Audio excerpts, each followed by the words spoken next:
Voilà, donc nous sommes arrivés au moment de la prédication de la parole de Dieu et nous allons aujourd'hui nous tourner vers la Genèse, particulièrement donc, et nous saluons par la même occasion évidemment tous ceux qui nous écoutent au travers de la planète Terre. Nous continuons à répandre abondamment la parole de Dieu. J'aimerais pouvoir dire, comme l'apôtre Paul, à la fin de sa vie, dans l'Épître aux Romains, j'ai abondamment répandu la parole de Dieu. Et cela, évidemment, c'est tout pour notre honneur. C'est là notre point, je dirais, d'honneur, de répandre les évangiles et la vérité. Particulièrement, nous allons parler dans la Genèse d'un homme qui a vécu juste avant un événement formidable que l'Église va revivre à la fin des temps. Cet événement, c'est l'enlèvement. C'est le premier homme, donc, qui pour nous est un modèle, je dirais un prototype de l'enlèvement. Il s'appelle Enoch, donc, et particulièrement cet homme a une caractéristique particulière, c'est qu'il marchait avec Dieu. On peut dire que lui-même marchait avec Dieu dans sa génération. Donc, lui a vécu l'enlèvement, donc lui seul. Nous, l'Église va vivre cet événement dans son ensemble, mais il a beaucoup de choses donc à nous apporter, à nous qui vivons cette époque évidemment, je dirais, d'attente de cet événement fantastique et glorieux. Si vous voulez bien, avant de faire la lecture de la parole de Dieu, nous allons nous incliner devant le Seigneur, nous allons demander qu'il puisse toucher chacun de nos cœurs. Seigneur, merci pour ta bonté et ta grâce. Tu es le Dieu qui nous a appelés à répandre l'évangile authentique aux quatre coins de la planète Terre. Nous prions que le Saint-Esprit, cet esprit puissant, cet esprit de gloire, d'amour, de sagesse, puisse toucher chacun de nos cœurs. Je prie particulièrement de bénir tes enfants, tes brebis, Seigneur, que tu as achetés, rachetés par ton propre sang à la croix. Veuille bénir, Seigneur, cet homme qui vit dans la solitude, cette dame âgée, Seigneur, qui maintenant est en train d'entendre l'évangile de gloire. Nous prions, Seigneur, pour ceux qui souffrent dans leur corps, ceux qui ont besoin, Seigneur, de ton intervention, ceux qui sont en train de vivre un moment très difficile dans leur vie de mariage, ceux qui vivent ou ont vécu un divorce qui les a blessés terriblement. Nous prions, Père, que la grâce de Dieu bénisse notre jeunesse, les enfants, Seigneur, particulièrement visés par Satan. Nous te demandons, Père, que la grâce d'en haut nous étreigne dans le nom puissant, le nom merveilleux de Christ Jésus. Amen et Amen. Et tout le peuple dit Amen. Amen. Gloire à Dieu. Que Dieu soit béni. Nous allons lire notre texte dans la Genèse et au chapitre 5. Genèse chapitre 5, nous allons lire donc au verset 21. Et on parle là dans ce passage de cet homme Enoch. Il est dit Enoch, âgé de 65 ans, engendra Méthusélah. Enoch, après la naissance de Méthusélah, marcha avec Dieu 300 ans. Et il engendra des fils et des filles. Tous les jours de la vie d'Enoch furent de 365 ans. Enoch marcha avec Dieu, puis il ne fut plus trouvé parce que Dieu le prit. Seigneur, merci. Merci pour ce passage. Aide-nous à le comprendre. Amen. J'aimerais particulièrement donc, en parlant des jours de Noé, eh bien, on sait que Jésus lui-même, puisqu'il y a cru, il a parlé de Noé, Jésus a attiré l'attention des disciples donc sur 3 chapitres. Jésus a attiré l'attention des disciples sur les jours de Noé, et les jours de Noé sont décrits dans la Bible dans 3 chapitres. Genèse 4, Genèse 5 et Genèse chapitre 6. On sait que les 3 premiers chapitres de la Bible Genèse 1, 2, 3, et on a affaire à la création, on a affaire à l'entrée du péché dans le monde, et aussi donc à l'exclusion, donc où l'homme a été chassé du jardin d'Éden. Et là, après Genèse 1, 2, 3, nous avons les 3 autres chapitres, 4, 5 et 6, qui sont les résultats du péché chez les descendants d'Adam. Et tout cela, ce péché, a culminé, est arrivé à son point le plus élevé avec le jugement du déluge. Jugement donc décrit dans Genèse 6, 7, 8 et 9. Raison pour laquelle il est bon de relire, de revoir le début donc de la Genèse. Et selon Jésus-Christ, d'après l'estimation du Seigneur Jésus, eh bien, les derniers jours, avant le déluge, sont une image, une illustration des derniers jours avant le retour du Seigneur. C'est Jésus qui le proclame. Et particulièrement, donc, dans Genèse, au chapitre 6, nous avons 3 éléments donc, qui caractérisaient l'époque avant le déluge. C'était la violence, le sang qui coulait, donc des meurtres multipliés, c'était le crime et c'était la méchanceté inimaginable. La Bible dit que l'Éternel vit que la méchanceté des hommes et les pensées de leur cœur, donc, se portaient chaque jour uniquement vers le mal. La méchanceté était très grande à l'époque, donc, d'Enoch, qui a vécu avant le déluge. Et là, évidemment, c'est la description des jours dans lesquels nous sommes, nous aussi, actuellement, puisque Jésus a rejoint 2 générations, la génération de Noé et la génération avant son retour. Donc, il a dit que ce serait exactement les mêmes caractéristiques ces 2 générations-là. Et dans ces temps-là, eh bien, il existait un reste qui était fidèle à Dieu. Il y avait un reste qui était fidèle à Dieu, comme aujourd'hui, il y a un reste qui ne veulent pas apostasier, qui ne veulent pas s'éloigner des enseignements millénaires donc des apôtres. Et là, évidemment, donc, nous avons dans l'Ancien Testament ceux qui n'ont pas voulu apostasier, eh bien, ça a été spécialement Enoch et aussi Noé. Ces 2 noms ressortent, particulièrement se distinguent au milieu de cette génération impie. Question, et votre nom? Est-ce qu'il est identifié à Noé, à Enoch, ou bien aux méchants qui ont vécu, qui ont été engloutis par ce jugement d'eau qui est tombé sur la planète entière. Donc, qu'est-ce que la Bible nous demande à nous qui sommes parvenus à la fin des siècles? Eh bien, particulièrement dans l'épître aux Philippiens et au chapitre 2, voilà ce que l'on nous demande. Afin que vous soyez irréprochables et purs, des enfants de Dieu, irrépréhensibles, au milieu d'une génération perverse et corrompue, parmi laquelle vous brillez comme des flambeaux dans le monde, portant la parole de vie. Portant la parole de vie. Donc, où est-ce que nous nous identifions? Dans quel camp, donc, nous nous trouvons aujourd'hui? À vous de répondre, évidemment, à cette question-là.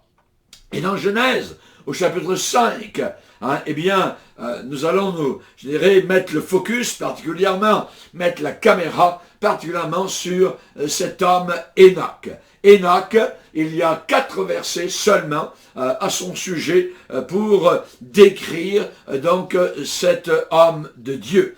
Enoch, on en parle dans Genèse 5, versets 21 à 24. Et ces 4 versets sont remplis d'instructions particulièrement. On pourrait dire que Enoch a été le premier homme dans l'espace, puisqu'il a été enlevé, il a vécu, donc personnellement, un enlèvement, ce que nous, l'Église de Dieu, va vivre, donc, soudainement, bientôt, n'importe quand, donc, nous attendons le Seigneur, hein, et particulièrement, donc, l'Église sera enlevée, je dirais, quand Jésus va venir nous chercher. Dans la Bible, nous avons 3 passages qui nous parlent d'Enoch. Il n'y a pas seulement un passage, il y en a 3. Et particulièrement dans Genèse 5, verset 21 à 24, nous l'avons lu. Il y a aussi Épître aux Hébreux, chapitre 11,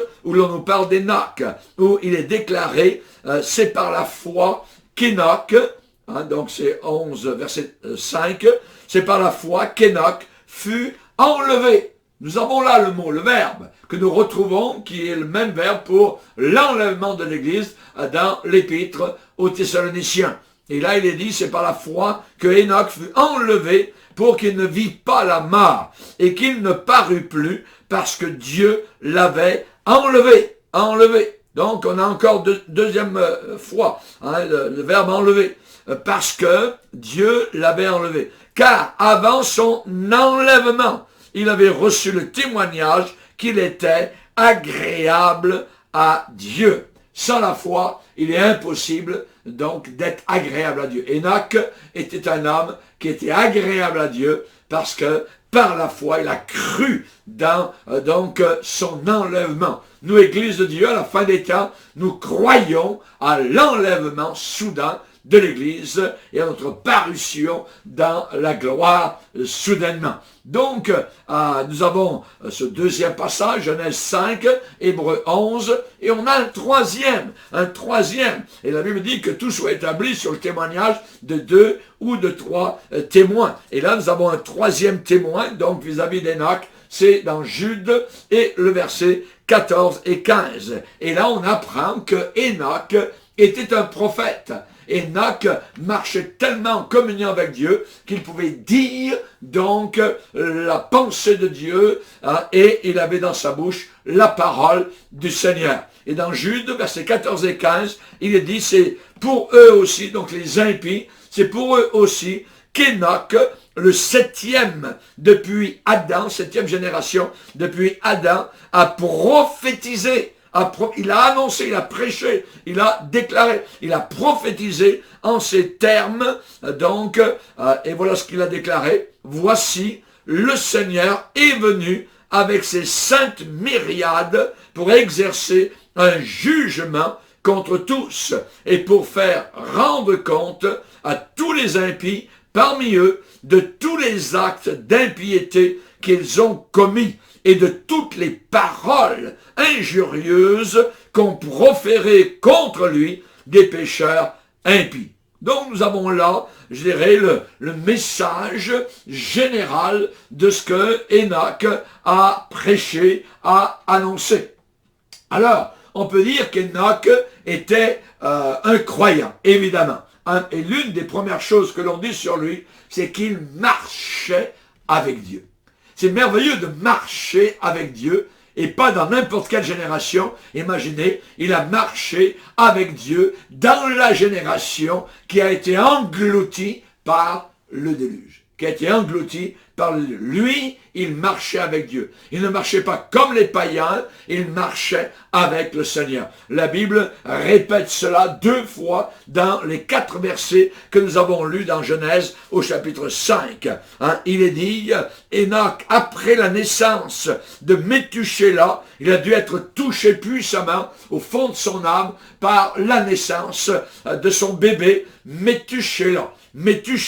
Donc, et il est dit que Enoch a marché avec Dieu. Et au verset 24, Enoch marcha avec Dieu, puis il ne fut plus parce que Dieu le prit. Donc, nous avons là, évidemment, en capsule, la vie de cet homme-là. Nous savons dans Hébreux 11 comment il a marché par la foi, et dans Jude, ce qu'il a déclaré par la foi, la venue du Seigneur, pour faire rendre compte à tous les impies de tous les actes d'impiété qu'ils ont commis et de toutes les paroles injurieuses qu'ils ont proférées contre le ciel, contre le Seigneur, en blasphémant son nom. Donc, il y a seulement un autre homme de qui on parle de la même manière, qui a marché avec Dieu dans sa génération impie, c'est Noé. C'est Noé.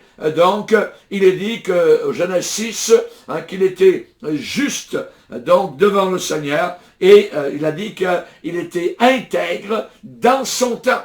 Chaque mot de la Bible est important dans son temps. Ça veut dire, imaginez quel temps, dans quel temps il était. Il vivait dans le temps comme nous vivons aujourd'hui, dans le même genre de génération. Et pourtant, il marchait avec Dieu. Noé marchait avec Dieu dans son temps, dans cette génération qui a été jugée, qui a été engloutie par un déluge d'eau. Il a marché avec Dieu. Enoch a marché avec Dieu. Noé a marché avec Dieu. Et toi, est-ce que tu marches avec le Seigneur? Il y a quelque chose de formidable quand j'ai préparé cette prédication qui m'était arrivée dans la tête. C'est que c'est vrai que Enoch marchait avec Dieu, mais un verset dans la Bible où Dieu dit à Moïse, « Je marcherai moi-même avec toi et je te donnerai du repos. » Et là, on voit évidemment les deux qui se joignent ensemble, Dieu qui vient marcher avec l'homme et l'homme qui marche avec Dieu ici-bas sur cette terre avant d'entrer dans le ciel. Donc nous voyons que Enoch marche avec Dieu parce que quelque chose certainement est arrivé à Enoch lorsque son fils Méthusélah est né. Il est dit que Enoch, après la naissance de Méthusélah, donc, il y a eu quelque chose, il y a eu une révélation de Dieu, donc, lors de la naissance de Méthusélah. Je ne sais pas si moi j'ai eu 2 enfants, et évidemment, chaque naissance est quelque chose qui vous ouvre les yeux, quelque chose de miraculeux. Vous partez donc à 2 dans la vie, il y a mari-épouse, après le mariage, et voilà que, plus tard, arrivent des enfants. C'est un miracle. De 2, soudain, on est 3. Et on peut aller à 4, et on peut aller à 5, et on peut aller à 6, tout ça. Et le bébé aura un petit peu du père, et il aura un petit peu de la mère. Voyez. Et ça, c'est un véritable miracle. Et Enoch, quand il a pris son bébé, Méthusélah, dans ses bras, quelque chose s'est passé. Quelque chose s'est passé, parce que la Bible dit, Enoch, âgé de 65 ans, il a eu son bébé à 65 ans, engendra Méthusélah. Enoch, après la naissance de Méthusélah, marcha avec Dieu 300 ans. Ça veut dire, tout le reste de sa vie, il a marché avec le Seigneur. Il est mort, à quel âge? À 365 ans. 365 ans. Donc, on voit qu'il a marché 3 siècles avec le Seigneur. Et particulièrement, donc, quelque chose de formidable, de marcher jour après jour, avec le Seigneur. Et d'une façon ou d'une autre, la naissance de ce bébé garçon a eu un effet profond sur le papa Enoch. Donc, il a marché toujours jusqu'à la fin avec le Seigneur. La raison pour cela, je pense qu'il a eu une révélation lors de la naissance de Méthusélah. Il a eu une révélation sur le jugement qui était imminent. Et vous savez, Méthusélah a un sens. Ce mot-là, ce nom-là, veut dire, cela va arriver dans cette génération. Cela va arriver dans cette génération. Et c'est arrivé, évidemment, donc, juste après l'enlèvement de Méthusélah. Et là, nous avons, je dirais, ce jugement, c'était le déluge. C'était une image, donc, du jugement qui était imminent. Ce jugement était le déluge. N'oubliez pas, ainsi il en était, ainsi il en sera. Donc, il n'y a rien de nouveau puisque comme génération, nous sommes en train de nous engloutir littéralement dans les mêmes péchés, les mêmes travers, les mêmes corruptions donc de l'époque de Noé. Alors nous allons aussi donc vers la même sorte de jugement. Ainsi il en était, ainsi en sera-t-il. Les cieux et la terre d'à présent, nous dit la Bible, sont réservés, gardés pour non plus l'eau du déluge, mais pour le feu. Cette terre va vivre un déluge de feu qui va tomber donc sur elle, sur cette génération, de façon soudaine et inimaginable. C'est l'apôtre Pierre, au chapitre 3, verset 7, qui nous dit cela. Les cieux et la terre d'à présent actuels sont réservés pour le feu. Donc, c'est le feu qui va venir, comme l'eau du déluge est venue la première fois. Donc, Jésus a bien dit, il en sera de même à l'avènement du Fils de l'homme. Et vous savez qu'aujourd'hui, bien, nous sommes dans une époque prophétique, littéralement. Dieu parle aujourd'hui comme il a peut-être jamais parlé auparavant. Il est en train de parler à des milliers, des millions de cœurs aujourd'hui. Il parle aux êtres humains, il les avertit par rapport donc à tous les événements que nous sommes en train de vivre comme génération. Vous regardez les feux qui ont eu lieu, qui auront lieu peut-être encore en différents coins de la terre, en Australie, en Californie, dans le midi de la France, au Portugal, en Russie, des tremblements de terre qui ébranlent chaque jour la planète quelque part, des ouragans qui font disparaître des centaines de maisons, des tornades qui tournent évidemment en toupie avec des vents de 200 km à l'heure et plus. Les organisations humanitaires sont poussées maintenant à apporter de la nourriture dans des pays, dans des villes affectées par la destruction de désastres naturels. Voilà les nouvelles du soir. Les nouvelles du soir, nous les lisons déjà dans la Bible. Et Matthieu 24, c'était le passage dans lequel Jésus a prédit l'avenir de l'histoire du monde et de la fin des siècles. Ces crises, évidemment, n'arrivent pas soudainement et uniquement quand se produira l'enlèvement, mais tranquillement, nous allons voir qu'elles vont s'intensifier et elles vont caractériser les derniers jours qui vont conduire l'humanité vers, je dirais, des catastrophes inimaginables appelées dans la Bible la grande tribulation. Et pour nous, Église de Dieu, vers l'enlèvement de l'Église. Aujourd'hui, il y a une fausse spiritualité, nous avons des philosophies socialistes, des activistes athées, progressistes, des idées de toutes sortes aujourd'hui, tout azimut, qui représentent une tendance grandissante vers de faux espoirs et la montée aussi de faux sauveurs, de faux Christ dont nous entendons parler ici et là. Et en même temps, des guerres, des bruits de guerre, des famines, des épidémies, des pestilences. Le Seigneur a bien parlé de peste en divers lieux, des pestes en des lieux divers, dans l'évangile de Luc, chapitre 21. En même temps, la persécution des chrétiens, en même temps, l'anarchie qui va monter, en même temps, l'affaiblissement de l'influence chrétienne de plus en plus, cet affaiblissement de plus en plus fort, voyez, et une église tiède, qui boite, clopin, voulant faire son chemin au travers de notre culture moderne, une église qui veut plaire au monde, qui renverse l'évangile séculaire, qui ne veut plus croire à la résurrection corporelle de Jésus-Christ, à sa naissance virginale, et au travers du sein de Marie. Donc on voit évidemment cette apostasie qui est en train de monter de plus en plus.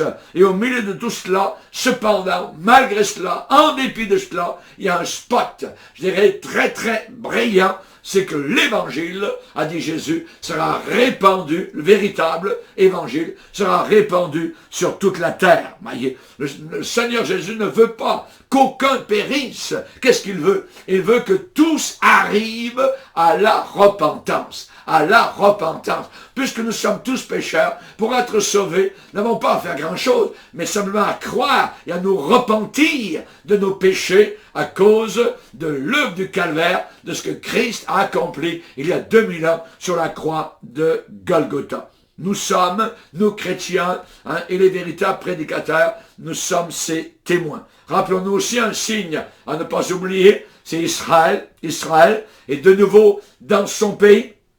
L'étoile de David flotte sur le drapeau depuis mois de mai 1948. Ils sont officiellement reconnus à la table des nations et donc ils sont de nouveau dans leur pays que Dieu leur a donné au travers d'Abraham. Il y a des millénaires et ils sont exactement là où ils doivent se trouver, en Israël. Donc les panneaux indicateurs arrivent tellement rapidement maintenant sur notre route. On dirait que l'archange est en train de réchauffer ses lèvres sur le bout de la trompette et on peut entendre quasiment le tic-tic du compte à rebours. Le royaume de Dieu est en train de s'approcher pour ceux, évidemment, qui sont prêts. Alléluia. Nous vivons des temps prophétiques, nous voyons la prophétie biblique s'accomplir sous nos propres yeux. Il est temps de relever la tête.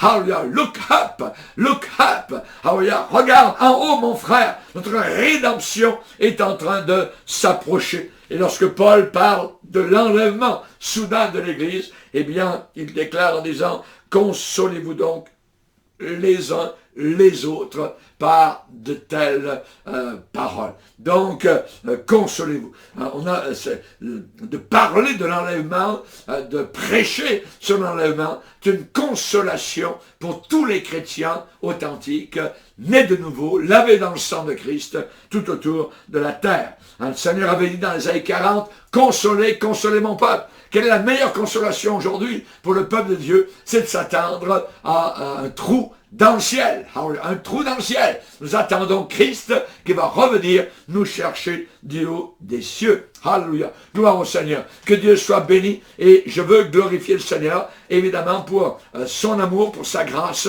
envers chacun de nous. N'oublions pas qu'actuellement, il y a des tensions terribles, je dirais, par rapport au Moyen-Orient. C'est là où le monde, je dirais, humain a commencé et c'est là où toutes les choses vont se terminer. Nous avons des tensions croissante en Iran. Cela est un signal que la fin est proche.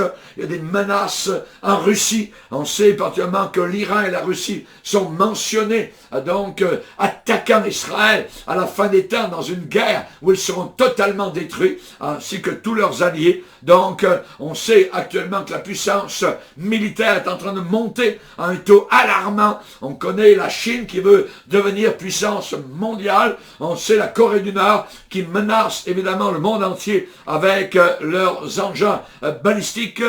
Et qu'est-ce que nous faisons au milieu de tout ça? Eh bien, nous avons la parole de Dieu. La parole de Dieu puissante, la parole de Dieu merveilleuse. Que dit cette parole? Proverbe chapitre 12 et le verset 25.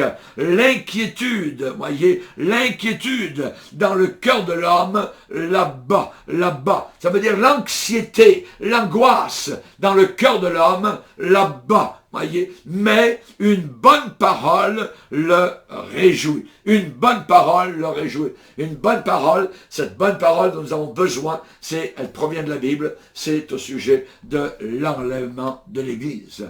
L'inquiétude, l'angoisse dans le cœur de l'homme, ça crée une dépression. Ça crée la dépression, tout ça. Et j'aimerais vous dire que la méditation de la parole de Dieu, ouvrez la Bible, la méditer, il y a des psaumes merveilleux, il y a des épîtres formidables, l'histoire de Ruth, l'histoire de David, il y a les épîtres de l'apôtre Paul, il y a l'Apocalypse, il y a une bénédiction directement de la lire, de méditer sur l'Apocalypse. La méditation de la parole de Dieu vaut bien mieux que la médication. Parfois on a besoin, parfois je ne dis pas le contraire, mais cependant, la méditation vaut mieux que la médication.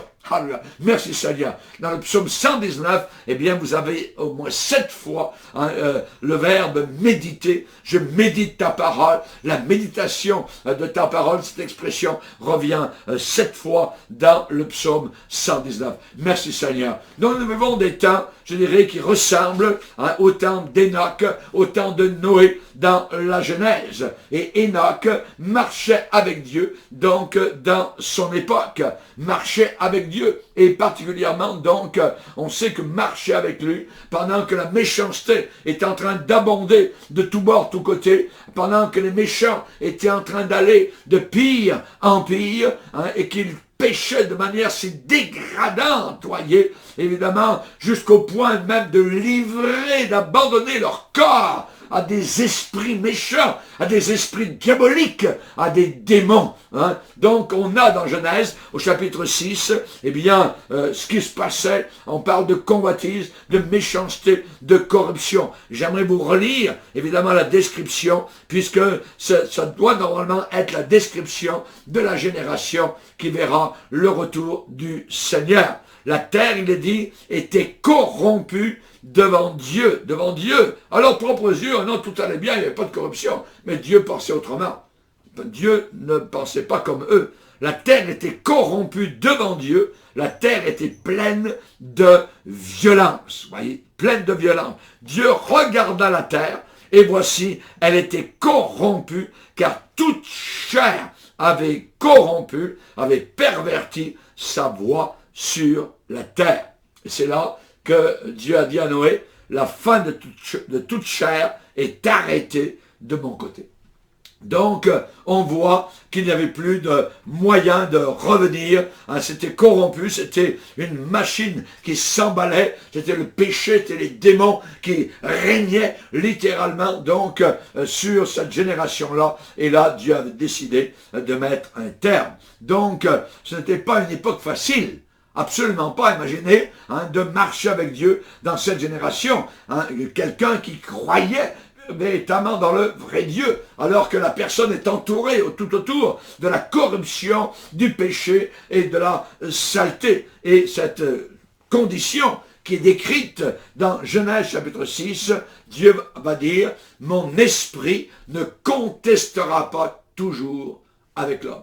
Ce qui veut dire que Dieu, par son Saint-Esprit, a contesté. Dieu, par son Saint-Esprit, les a repris. Il leur a annoncé, il leur a parlé. Enoch était un prédicateur. Il a prophétisé. Vous allez rendre compte de vos péchés.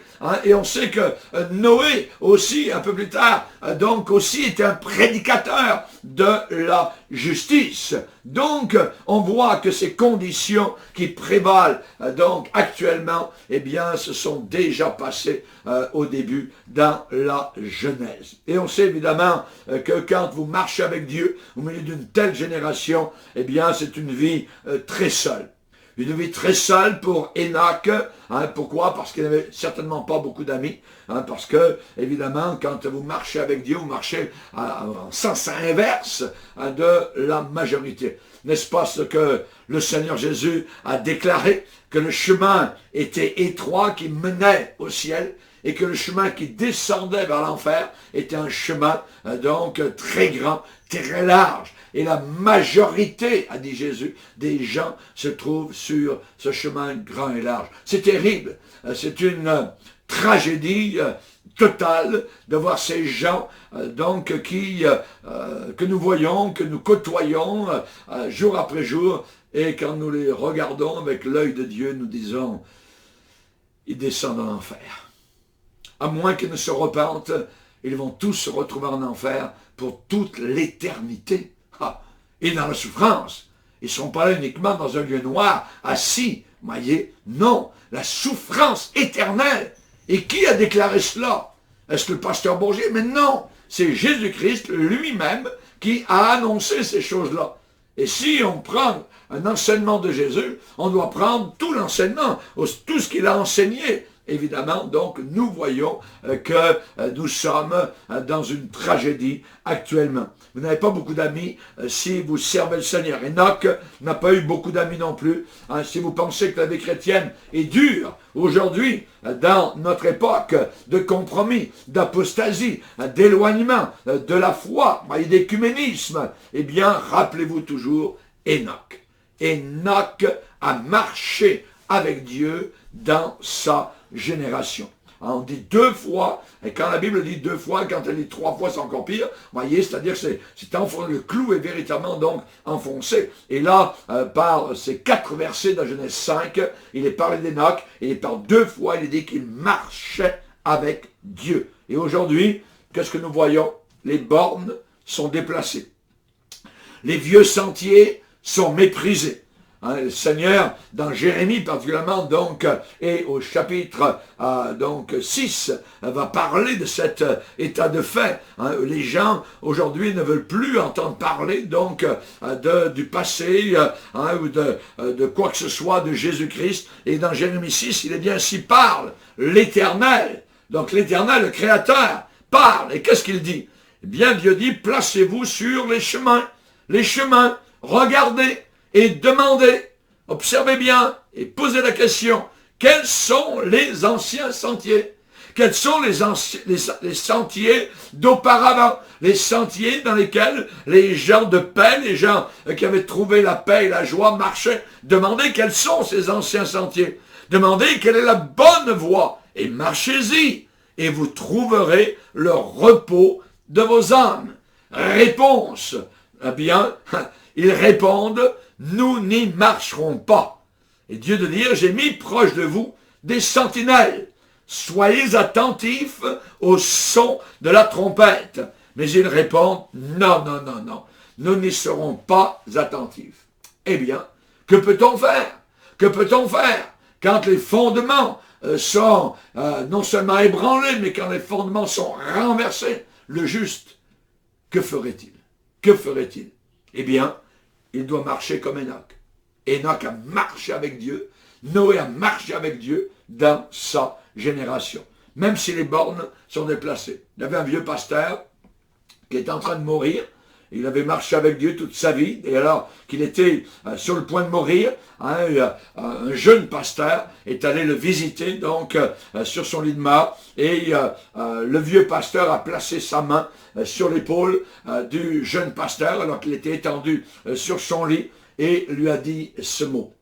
Mon fils, à moins que le Seigneur ne revienne bien vite, ceux qui ne feront aucun compromis avec l'évangile, qui ne couperont pas les coins de la vérité, qui se tiendront fermes pour la foi transmise aux saints une fois pour toutes, ces gens-là se trouveront pressés, opprimés et réduits à un petit groupe de non-conformistes qui seront méprisés et qui seront rejetés.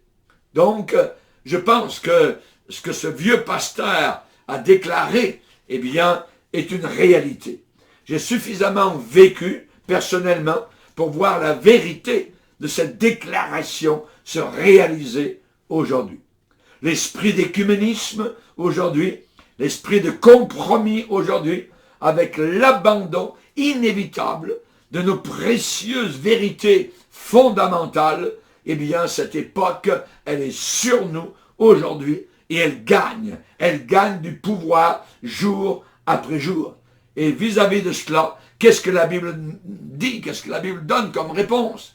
Eh bien, la réponse, elle est là, dans la dernière page de la Bible, où il dit que celui qui est injuste soit encore injuste, que celui qui est souillé se souille encore, et que le juste pratique encore la justice, et que celui qui est saint se sanctifie encore.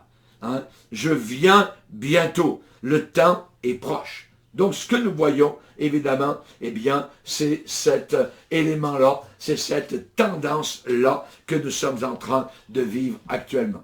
Le résultat, eh bien, le résultat est simple, c'est que plusieurs de ceux qui auparavant se sont tenus debout, véritablement dans le passé, eh bien, actuellement, ils sont en train de s'abandonner aux tentations, particulièrement de ce que j'appelle l'intégration donc religieuse, hein, et ces gens-là ont peur, évidemment, d'être méprisés par la populace, ils ont peur de la disgrâce, ils ont peur d'être appelés vieux jeux, d'être appelés fondamentalistes, d'être appelés étroits, donc ces gens-là, ils sont en train de serrer la main du diable, de serrer la main de l'ennemi. Imaginez Jean-Baptiste, hein, donc en train de serrer la main d'Hérode, et de dire, ah, c'est pas grave, tu crois ce que tu veux croire, puis moi aussi, ben, c'est différent, mais c'est pas grave, on est tous ensemble, il suffit de croire en Dieu. À peu près comme Élie qui serrait la main donc du roi méchant Akab.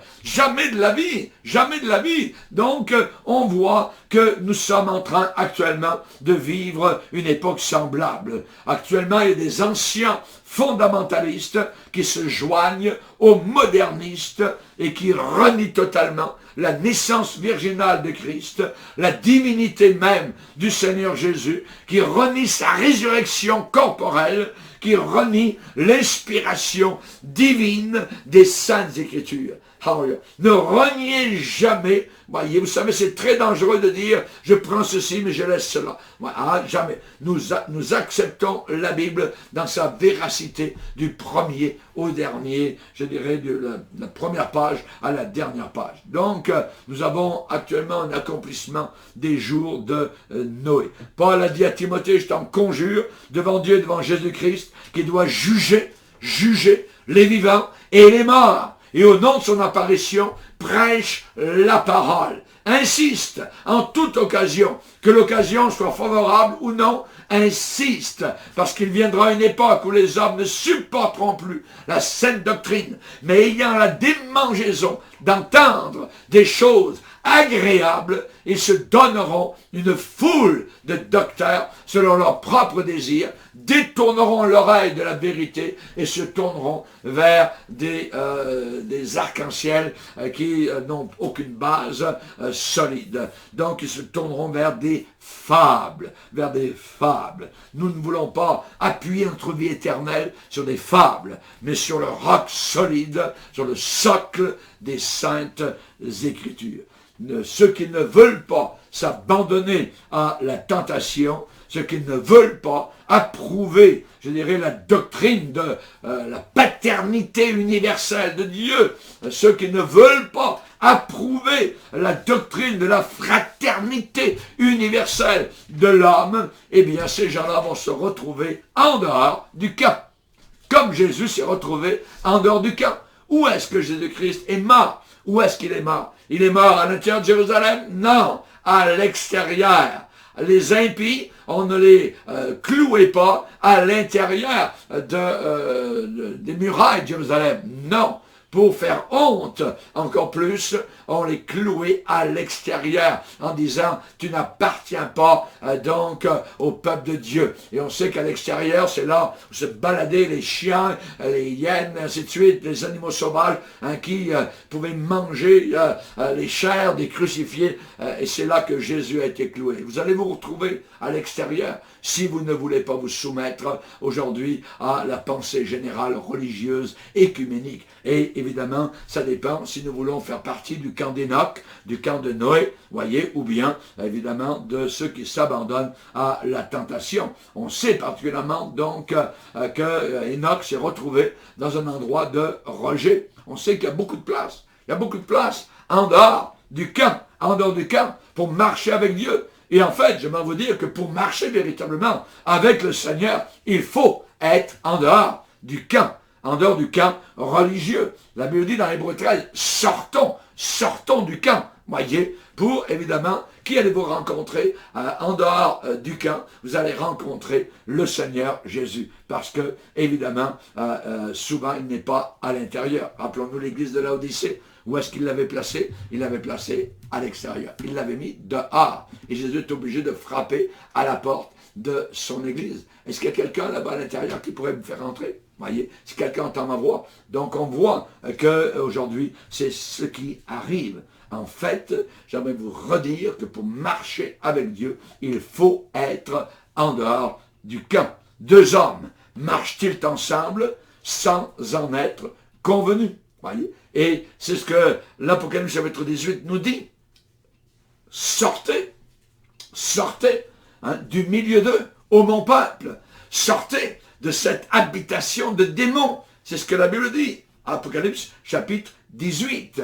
Donc on voit que le secret de la marche d'Enoch, tout en étant en désaccord avec le monde autour de lui, eh bien c'est qu'il était en communion avec Dieu. En communion avec Dieu, il croyait dans le Seigneur. Il marchait avec Dieu. C'est par la foi qu'Enoch a été enlevé. Soudainement, il a été enlevé. Et c'est ce qui va arriver à l'Église de la fin des temps. Que Dieu vous bénisse, que Dieu vous garde, que Dieu vous protège. Nous allons incliner notre tête pour prier le Seigneur.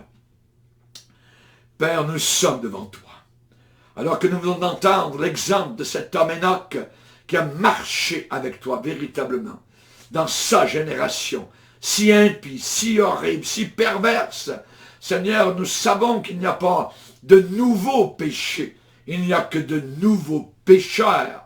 Seigneur, nous te prions de nous garder. Je prie pour cet homme, ce jeune homme, cette femme qui a besoin de délivrance, qui a besoin de prendre conscience qu'aucune religion ne sauve, que nous avons besoin non pas d'une religion, mais besoin d'une relation intime, personnelle, une communion avec toi. Tu es le Sauveur, Seigneur, et que nous venons vers toi, eh bien nous venons vers quelqu'un, pas vers une religion. Merci mon Sauveur, à toi et à toi seul, soit toute la gloire. Bénis ton peuple, Seigneur, aux quatre coins de la planète, dans le nom puissant de Jésus. Amen et amen. Et tout le peuple dit Amen. Alléluia, gloire à Dieu.